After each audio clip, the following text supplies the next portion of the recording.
ये जो पेट्रोल और डीजल का जो भाव है ये 10 दिन में 4 बार बढ़ा है। तो लोगों का यह कहना कि हम खाएंगे क्या, हम चलाएंगे कैसे, ये एक मुश्किल उसको दिक्कत है। सारा दुनिया की तरफ नजर बुलाई एकदम। पिछले 3-4 साल से क्या चल रहा है।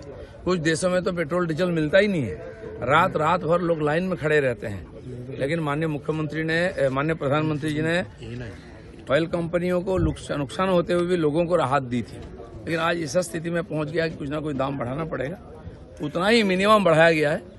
परिस्थिति अपने हाथ में नहीं है, पेट्रोल गैस डीजल हमारे हाथ में नहीं है, इसलिए दुनिया का साथ तालमेल रख के हम लोग चलना पड़ रहा है। परिस्थिति स्वाभाविक होगा तो पहले लोगों को ही राहत मिलेगा। लेकिन तृणमूल तो इसके बारे में बिल्कुल एंटी कैंपेन कर रहा है कि ये ऐसे कैसे सरकार। यहाँ जो एक्स्ट्रा सेस लगा हुआ है टीएमसी ने चालू किया था, और आज यहाँ की खजाना की यह हालत है कि वेतन देने के लिए, डीए देने के लिए पैसा नहीं सरकार के पास।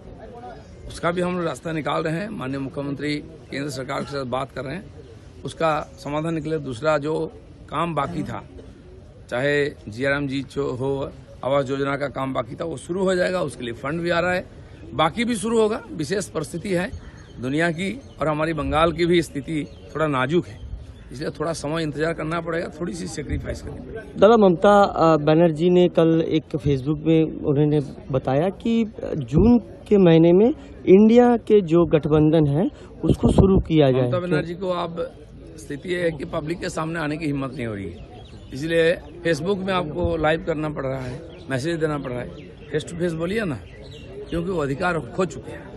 ममता बनर्जी और एक बात कहा है कि जिस तरह से घरों को डेमोलिश किया जा रहा है, हम लोग भी एक कल्याणी एक्सप्रेस किया था और 40 से ज्यादा घरों को हम लोग दूसरी जगह पे शिफ्ट करके उनको नया घर दिया गया। ऐसा कि अवैध रूप से घर बनाया था क्यों आपकी सरकार, आपके नेता, काउंसिलर, एमएलए इस पर गलत काम क्यों किया, अतिक्रमण क्यों किया सरकारी जगह पर, पब्लिक के जगह पर, और वहाँ घर बना लिए, पेट्रोल पंप बना लिए, ईंट भट्टा बना लिए।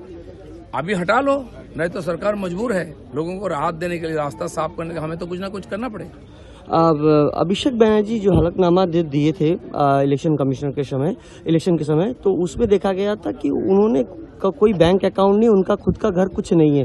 तो जो पार्लियामेंट से सैलरी मिलती है और जो ये उनका रहन सहन, गाड़ी, मोबाइल, कपड़े, ये क्या बिना अकाउंट के चलता है क्या, उनका कैश चलता है?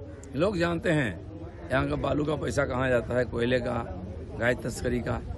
ज्यादा सच्चाई मत दिखाइए, जो वास्तव वही बोलिए। आज आपका घर तोड़ रहा है तो आप क्यों लोगों के पास अपील कर रहे हैं? तो ये सारी बात ढोंग है, सब जानते थे, अब सब निकलेगा, सब सामने आएगा। फलता इलेक्शन के बाद ये भारी जो चुनाव में जो संख्या में वोट मिला है फलता के, आप लोगों के जो जीते हैं बीजेपी का विधायक, उनको प्रधानमंत्री भी दिए हैं, शुभेच्छा दिए हैं, क्या बताएं? फलता के जनता। एक सवाल और कि आप सोचे थे, आप तो बहुत बुजुर्ग पॉलिटिशियन है, आप सोचे थे कि 4 नंबर पे आ जाएगा पुष्पा? अगर ये चुनाव पहले से फ्री फेयर इलेक्शन होता, एसआईआर में जो नाम कट गया और नहीं रहता, तो एक ही चुनाव जो जीता था टीएमसी का, उसके बाद 2 चुनाव नहीं जीतता।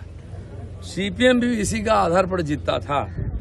आज बंगाल में वास्तव चित्र फलता में दिखाई दिया, जहां पुष्पा बनता था कोई और, आज किसी को दिखाई नहीं दे रहा है। वहां अस्तित्व ही नहीं है टीएमसी का, और पूरे बंगाल में टीएमसी का यही हाल होने वाली है। दादा, आखिरी सवाल, ममता बनर्जी ने फीफा का जो राज्य सरकार जो फीफा का जो स्टैचू तोड़ा है, उसको लेकर ममता बनर्जी कह रही कि अंडर 17 के जो आपके सेल्फी ले रहे थे, ये क्या फीफा को पूछ करके वो स्टैचू बनाया था जो भर्ती में? ये उनके रूल के आधार पर हुआ था कि ना उनके दिमाग में कुछ आया और लिख दिया, बना दिया? कैसे? और ऐसा अजूबा कहीं नहीं देखा किसी ने। इसका मतलब लोगों को समझ नहीं आता, इसलिए फोटो खींच के लोगों को दिखाते, देखो ये चीज बंगाल में ही है।